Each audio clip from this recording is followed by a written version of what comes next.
Two Premier League clubs are talking to Matthias Soulé's agent, and only one of them can offer him European football.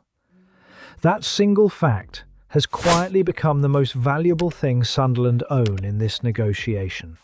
Roma News report that Soulé's representative, Martin Guastadisegno, has opened concrete contacts in England with both Sunderland and Fulham, and that the Argentine has no interest in joining a club that cannot offer European competition next season.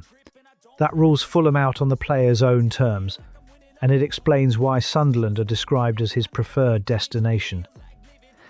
The Northern Echo add that Sunderland are working intensively, that senior figures are involved in talks with both Roma and the player's camp, and that his future is expected to be resolved within the week.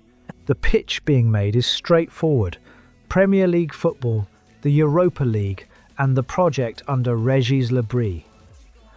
Florent Gisolfi knows Guastadisegno from his own time in Italy, which smooths the process without deciding it.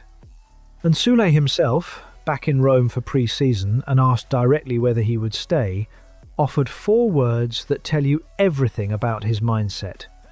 Honestly, I don't know. The football case is the cleanest of any target this summer. 41 appearances last season, 7 goals and 8 assists as Roma qualified for the Champions League.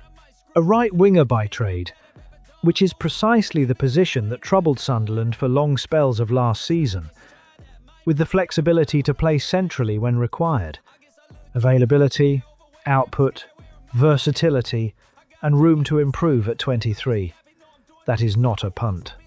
Where the story tightens is the gap between talking and paying.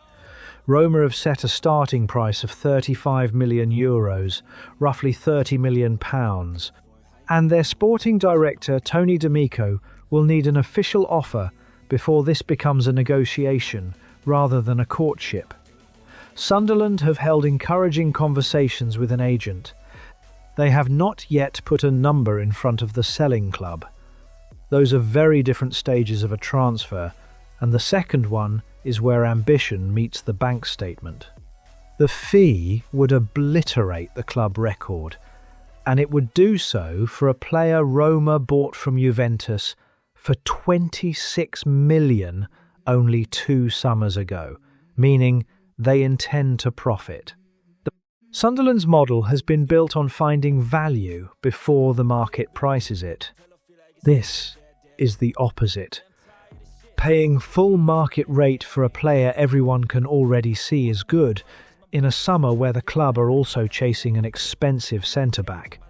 Soulé wants Europe, Sunderland have Europe, and Fulham do not. The advantage is real, but it is not permanent, because a player of this profile will attract clubs who can offer both European football and more money. The window for that advantage to matter is measured in days, and it closes the moment a bid lands from someone else. Sunderland have won the conversation. Now they have to win the part that costs £30 million. And until an official offer reaches Rome, this remains a very promising conversation and nothing more.